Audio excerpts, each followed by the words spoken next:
Hola, estamos de nuevo en esta grabación después de la Semana Santa 2023. Darles un mensaje, un saludo. Queremos que sigamos compartiendo esta palabra y defendiendo la fe católica apostólica. Recordemos que antiguamente se decía romana, pero ya sabemos que la iglesia es una apostólica y católica, que es universal de los apóstoles y es una porque Cristo dejó en Juan 17 que seamos Padre uno, sean uno como tú y yo somos uno. Entonces Cristo deja el cuerpo, que es lo que vamos a trabajar hoy, que es la Eucaristía. Y también lo que está pasando en la iglesia con el tema del sínodo, los peligros del sínodo para la Santa Eucaristía y para el ataque, o más bien el desprecio que hay frente a la Santa Eucaristía, que es el cuerpo de Cristo. Eso es lo que vamos a trabajar o a mirar hoy, a analizar. Padre, Hijo, Espíritu Santo. Amén. Que el Señor nos ilumine, nos ayude, nos bendiga y la Virgen nos acompañe siempre en este caminar.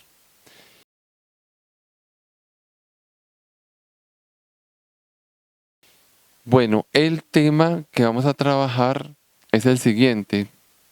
Es cómo el Señor estuvo los 40 días, venció el pecado, la muerte, aunque Él no tuvo pecado, pero es para nosotros darnos como esa fuerza para vencer el pecado. Vence a Satanás en las tentaciones y vence la muerte en la resurrección. Entonces, esos son procesos en Semana Santa. Y la Semana Santa es el tríodo pascual de pasión, sufrimiento, su muerte y su resurrección. Y el tema es lo que queda, porque Él se va, pero se queda. ¿Y cómo se queda?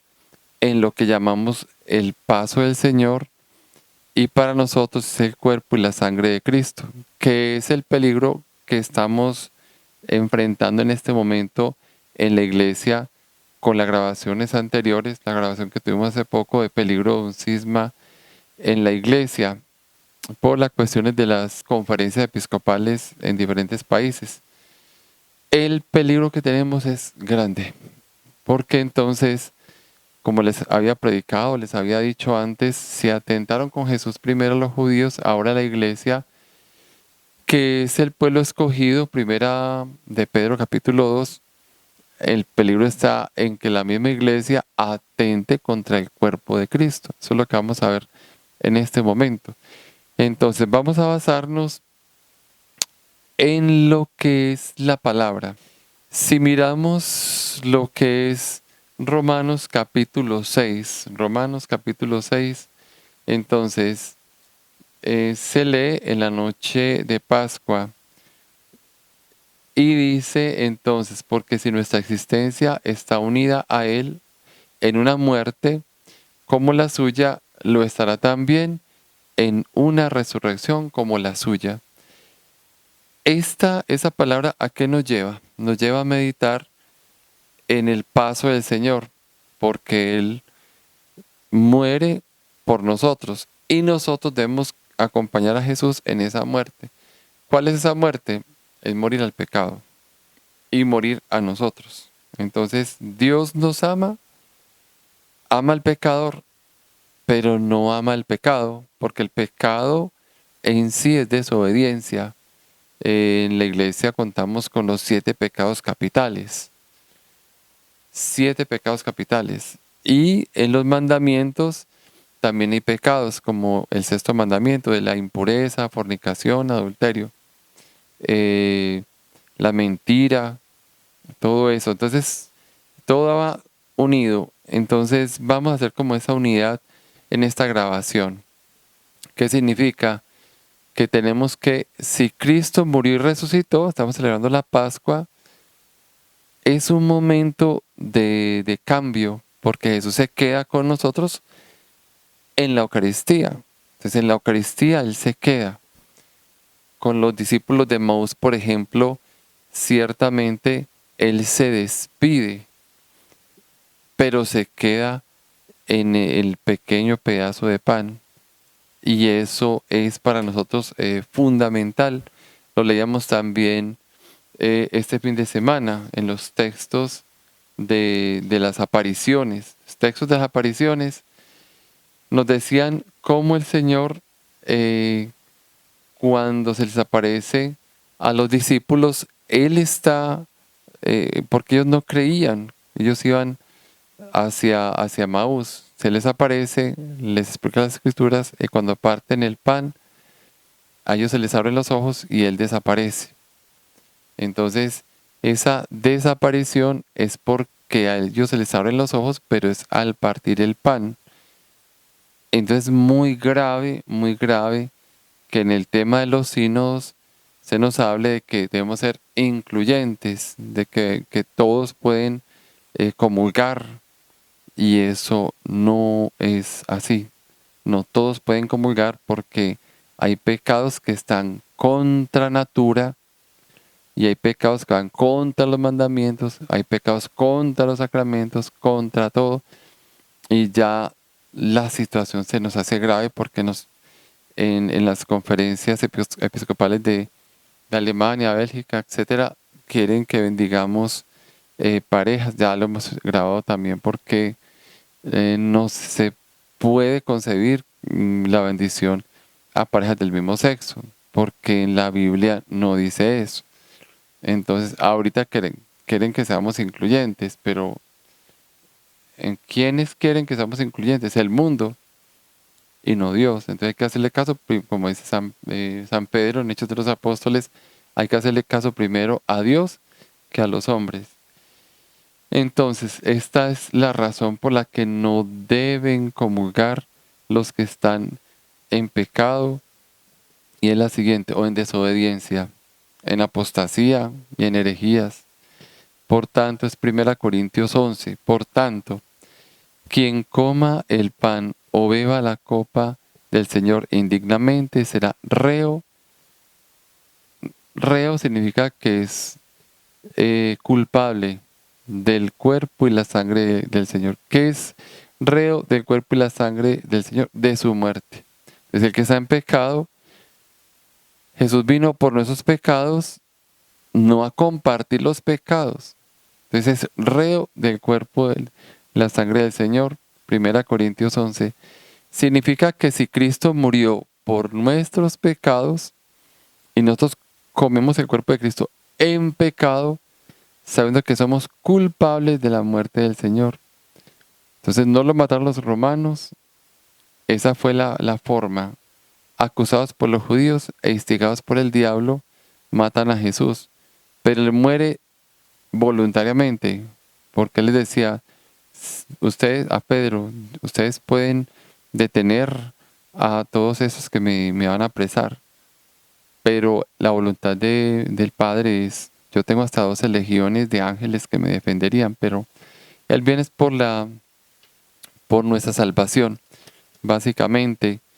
Y entonces, ¿cómo es posible que comulguemos en pecado cuando Él vino para vencer el pecado? Porque el pecado es lo que nos lleva a la muerte. Entonces, hay una situación ahí muy complicada y habría mucho que decir, pero el tiempo siempre es corto para poder hacer entender esta parte. Nosotros no podemos en ningún momento estar cometiendo pecados y comulgando. Precisamente, repito, Cristo vino fue para vencer esa realidad de pecado. Miremos en el Catecismo de la Iglesia Católica, en la institución de la Eucaristía, el numeral 1350. Dice: la Eucaristía en la economía de la salvación. Los signos del pan y del vino son como signos, pero es la presencia de Jesús. Ustedes lo pueden buscar y leer. Entonces, dice después el numeral 1337 acerca de la institución de la Eucaristía. En San Juan capítulo 13, el Señor, habiendo amado a los suyos, los amó hasta el fin, sabiendo que había llegado la hora de partir de este mundo para retornar a su Padre. En el transcurso de una cena, le lavó los pies y les dio el mandamiento del amor. Entonces, Él se queda, o sea, en esa Pascua instituye la Santa Eucaristía. Deja a los apóstoles, Él llama a los apóstoles, los convierte en ministros. Eso también lo hemos grabado. Entonces, y la comunidad de los 12 es la iglesia, porque la iglesia es congregación. Entonces, y los deja para que ellos continúen haciendo lo mismo para siempre. Y ellos los constituye entonces sacerdotes del Nuevo Testamento. Está tomado el Concilio de Trento. Y en Dessinger 1740, entonces constituyéndolos entonces sacerdotes del Nuevo Testamento. Concilio de Trento. Miren la situación. La Eucaristía es algo muy sagrado porque se constituye la iglesia, el cuerpo, los 12 apostólica, los deja a ellos para consagrar, y esas la también llamamos lo que es la sucesión apostólica, después a los obispos. Hay algo muy profundo también, estamos hablando de la Pascua, el paso del Señor. Él se queda en el del pan y el vino, deja a los apóstoles, deja a la iglesia, deja a los sacerdotes, que son los que consagran. Ese es el orden y no otro. De los 3 evangelios sinópticos y San Pablo nos han transmitido el relato de la institución de la Eucaristía. Por su parte, San Juan relata las palabras de Jesús en la sinagoga de Cafarnaún, palabras que preparan la institución de la Eucaristía. Cristo se designa a sí mismo como el pan de vida bajado del cielo. Todo el capítulo de San Juan, capítulo 6, el pan de vida. Es increíble cómo las personas católicas incluso no entiendan esto. Ministros y obispos como que ahora no están entendiendo eso y quieren que nosotros seamos inclusivos, incluyentes, y que nosotros le demos la oportunidad a todo el mundo para que pueda comulgar. Pero eso no está en la palabra de Dios. No todos pueden comulgar porque es el cuerpo de Cristo. Y ahí hablamos de la confesión de los pecados. Si yo tengo un pecado, entonces no lo puedo hacer. Ya lo acabamos de leer también de San Pablo a los romanos. Es compartir la muerte de Cristo, de los sufrimientos de Cristo.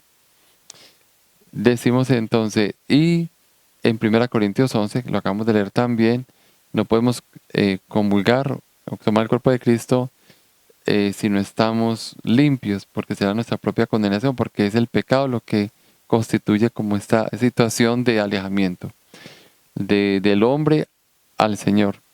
Jesús en el 13:39, Jesús escogió el tiempo de la Pascua para realizar lo que había anunciado en Cafarnaún, dar a sus discípulos su cuerpo y su sangre.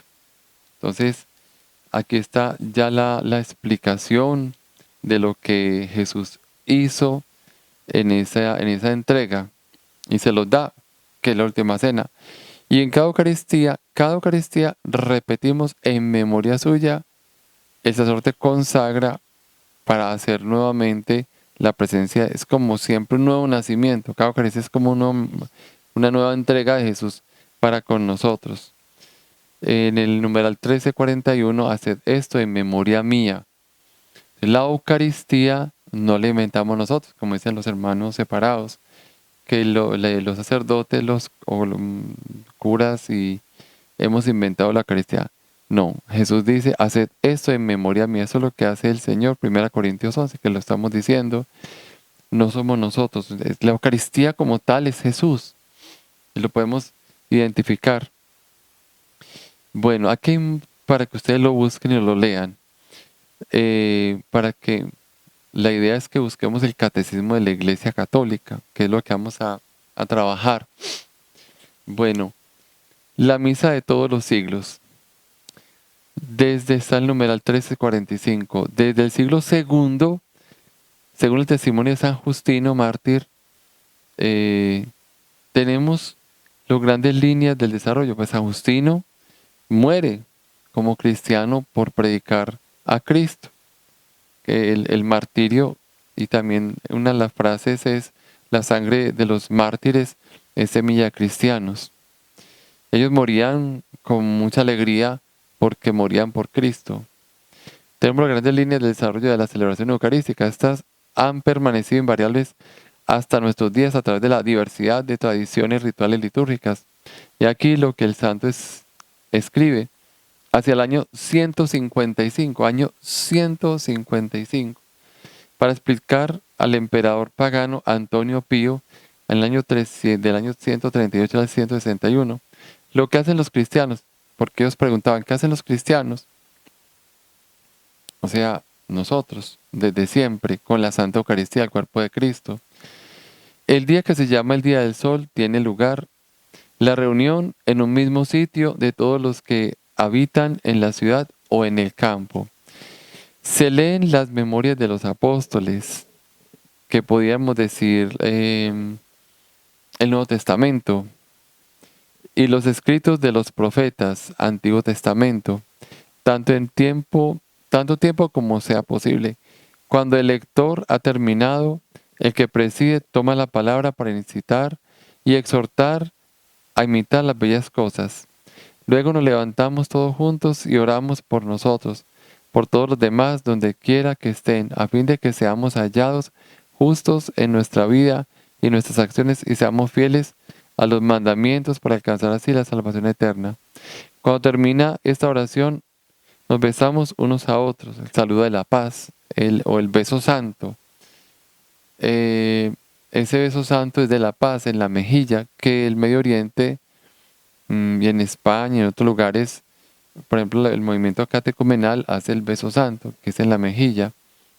Luego se lleva al que preside a los hermanos una copa de pan y una copa de agua y de vino mezclados. El presidente los toma, lo eleva, hace la alabanza de gloria al Padre del universo por el nombre del Hijo y del Espíritu Santo, da gracias en griego, luego largamente porque hayamos sido juzgados dignos de esos dones. Hace como una especie de alargamiento o meditación sobre ese Padre nuestro.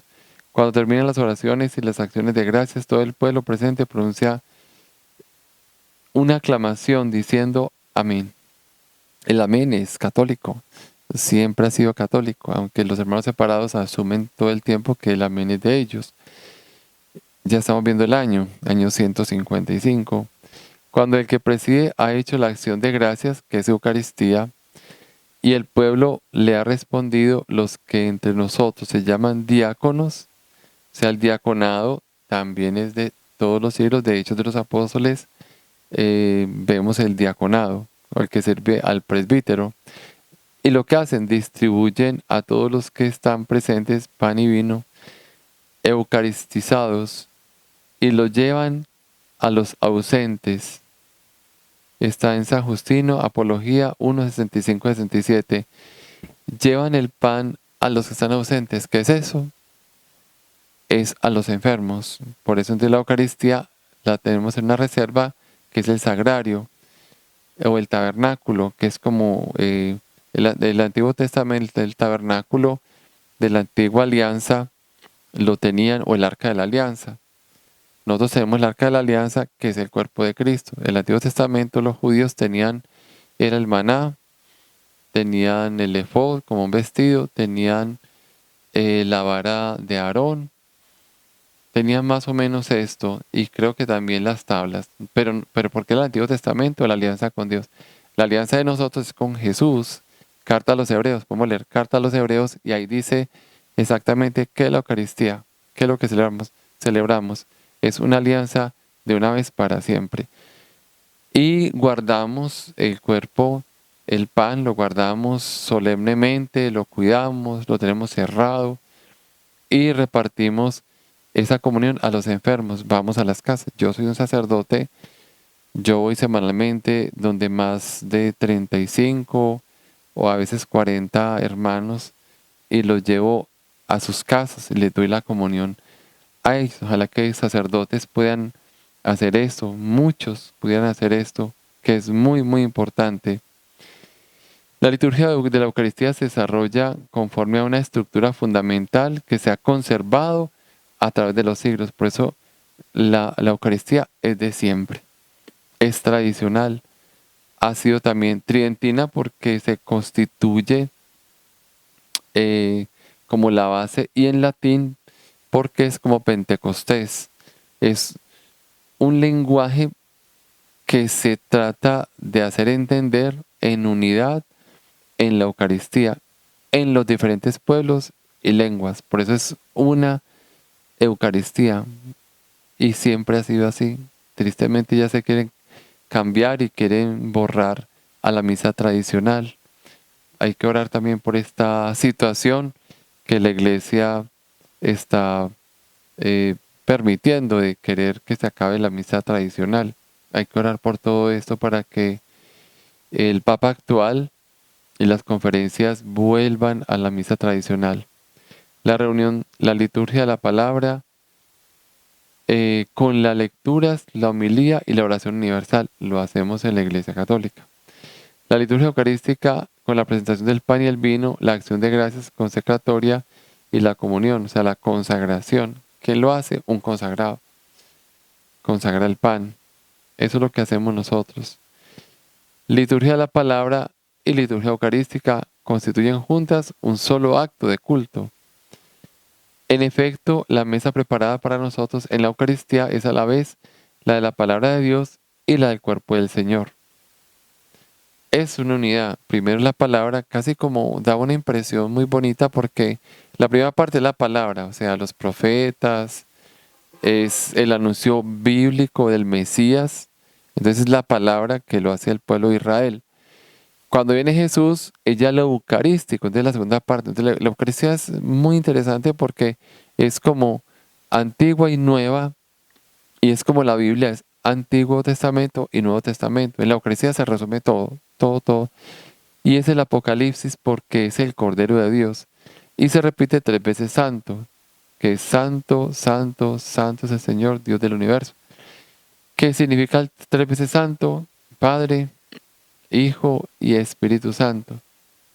Y aquí el dinamismo del banquete pascual de Jesús resucitado con sus discípulos en el camino, les explicaba las escrituras, luego sentándose a la mesa con ellos tomó el pan, pronunció la bendición, lo partió y se los dio. San Lucas capítulo 24. Cuando ellos vieron esto, se les abrieron los ojos, entendieron y Jesús desapareció. ¿Por qué desaparece? Porque Jesús se queda en el pan. Y Él dice, yo estaré con ustedes todos los días y las puertas del infierno no prevalecerán. Entonces, la Iglesia Católica tiene el cuerpo de Cristo todos los días, o sea, aquí no celebramos como los hermanos separados, los miércoles estudian la palabra y la sabatina el sábado y la domínica y hacen la alabanza y no más. Nosotros es todos los días la Santa Eucaristía. Pero el día del Señor es el primero, no porque porque abremos el sol, sino porque es como el sol de victoria, es la luz. Y los paganos celebraban el sol como un dios. Nosotros no celebramos al dios sol, sino que Jesús es el sol de justicia.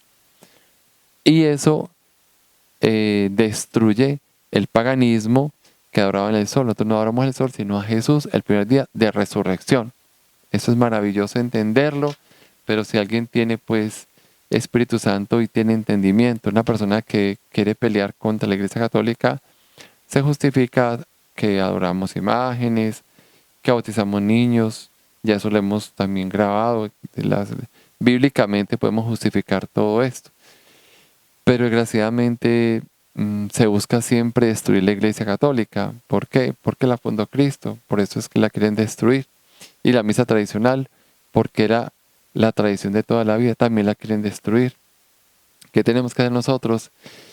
Armarnos de valor, de oración, de una vida espiritual, una vida en gracia, leer la palabra desde el catolicismo, desde la tradición, desde siempre, y tener el catecismo de la Iglesia Católica. Yo voy a trabajar en las grabaciones para que ustedes empiecen a buscar en almacenes o tiendas religiosas católicas, tengan el catecismo y empiecenlo a leer. Es urgente porque nos quieren engañar diciendo que vamos a dar la comunión a todo el mundo, porque no podemos despreciar a nadie.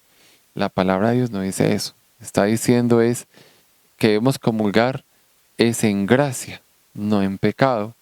Entonces, porque estamos atentando contra el cuerpo de Cristo, estaríamos haciéndole daño gravísimo al cuerpo de Cristo, porque estaríamos despreciándolo, así como cuando mataron a Jesús, lo despedazaron, lo crucificaron. Cuando una persona comulga en pecado, lo está crucificando porque a él le duele que nosotros estemos en pecado, porque el pecado hace mucho daño, es atacar ese cuerpo místico de Cristo, tanto en su ser como en el cuerpo místico que es la iglesia. Entonces, pidámosle al Señor que nosotros podamos entender que lo que el mundo está haciendo y lo que están preparando con este sínodo no sea destruir la base católica. Y nosotros no podemos permitir eso. Tenemos que trabajar, unirnos, escribir, manifestarnos en defensa de nuestra fe católica. Que Dios los bendiga, la Virgen los acompañe. Padre, Hijo, Espíritu Santo. Amén.